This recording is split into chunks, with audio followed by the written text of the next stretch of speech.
এই কষ্টের মাঝে যে আমার কষ্টের কথা শুনে যার মনটা কাঁপবে ভাই, যার মন কানবে, তাকেই আমি চাই ভাই। আসসালামু আলাইকুম সুপ্রিয় দর্শক শ্রোতা বন্ধুরা, আপনারা যে যেখান থেকে আমাদের এই ভিডিওটি দেখছেন সকলকে আন্তরিক শুভেচ্ছা জানিয়ে শুরু করছি আমাদের আজকের এই ভিডিও প্রোগ্রামটি। দেখতে পাচ্ছেন ক্যামেরার সামনে নিয়ে এসেছি এক সুন্দরী লাল টুকটুকি পরীকে, তার কথাগুলো আপনাদের সামনে তুলে ধরবো। চলুন শুনে আসা যাক এই সুন্দরী লাল টুকটুকির কথাগুলো। আসসালামু আলাইকুম আপু। ওয়ালাইকুম সালাম। কেমন আছেন আপনি? আল্লাহ রাখছে, কোনো মতো আছে। কোনো মতন? সুন্দর মানুষ কি আবার কোনো মতন ভালো থাকে? এমন সুন্দর মানুষদেরই তো বেশি কষ্ট ভাই। সুন্দর মানুষেরই বেশি কষ্ট? সুন্দর মানুষের কি রূপই কষ্ট দেখে ভাই, ভিতরের কষ্ট তো কেউ বুঝে না। ভিতরের কষ্ট কেউ বুঝে না। আপনার কি কষ্ট আপু বলেন তো? কষ্ট তো অনেকই কষ্ট ভাই, ছোটকাল থেকেই কষ্ট হইতাছে। আব্বু বিয়া করে চলে গেল ভারতে, পুরো সংসারটা আমার হাতে। ছোটকাল থেকে আম্মুটা তো অসুস্থই, এই পর্যন্ত নিজেই সংসার পাল্টাছে ভাই। আচ্ছা, আপনার নাম কি আপু? শ্রাবন্তী। শ্রাবন্তী। শ্রাবন্তী আপু, এখন আপনার ভাই বোন কয়জন? এক ভাই এক বোন। এক ভাই এক বোন। ভাইটা ছোট, আমি বড়। আপনি বড় না?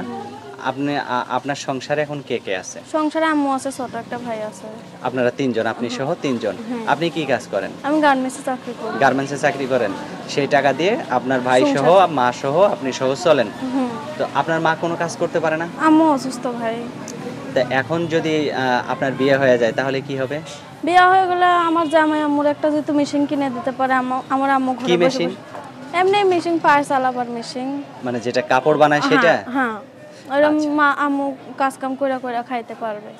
মানে আপনার আম্মু যাতে একা একা চলতে পারে সেই জন্য একটা মেশিন কিনে দিলে আপনার সুবিধা হবে, যাতে আপনার আম্মু কাজ করে খাইতে পারে আর আপনি আপনার স্বামীর বাড়িতে চিন্তা মুক্ত থাকতে পারেন বা যাইতেও পারেন, তাই না? কি রকম লোক হইলে আপনার পছন্দ হবে? যেরকমই হোক না ভাই, এই কষ্টের মাঝে যে আমার কষ্টের কথা শুনে যার মনটা কাঁপবে ভাই, যার মন কানবে, তাকেই আমি চাই ভাই। আমি চাই না কোনো খারাপ ভাষা বলতে, কিবা কোনো খারাপ মানুষ চাই না আমি ভাই। বিয়ের আগে খারাপ কথা না বলাটাই ভালো, তাই না? আচ্ছা, বিয়ের পরে তো হ্যাঁ, বিয়ের পরে যেটা যেভাবে হয় হোক, সমস্যা নেই। তো এখন আপনাকে যদি কেউ বিয়ে করতে চায় তাহলে তো আপনার সাথে যোগাযোগ করা লাগবে। যদি কেউ ক্যামেরা চ্যাটে বা ভিডিও কলের মাধ্যমে আপনার চেহারাটা দেখতে চায় একটু, তাহলে কি দেখতে পারবে? ভাই আমার তো ভিডিও কল নাই, আমার টাচ ফোন ছিল, ডিসপ্লে চলে গেছে। এখন বান্ধবীর বাটন ফোন নিয়ে প্রতিবেদনে আইছে আপাতত। এখন আপনি ভিডিও করার পরে যদি আপনার বান্ধবী ফোনটা নিয়ে চলে যায় তখন কি করবেন? নিয়ে যাইবে না, হ্যাঁ বলছে 1 সপ্তাহ 2 সপ্তাহ পর আমি দুমু কথা বলতে, 2 দিন। এখন আপনার ফোন নাম্বার দিবেন আপনি ভিডিওতে? হ্যাঁ ভাই। মুখস্থ আছে? হ্যাঁ মুখস্থ। না মুখস্থ নাই, আপনি বলে মুখস্থ নাই। আচ্ছা আচ্ছা, আপনি বের করেন, আপনার সাথে সাথে আমিও বলি, দেন আমার কাছে দেন। এই নেন ভাই। আমি বলি, আমার সাথে আপনিও বলেন।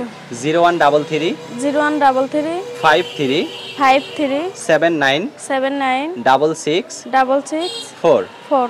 এই নাম্বারটিতে ফোন দিলে আপনাকে পাওয়া যাবে তো নাকি? হ্যাঁ ভাই।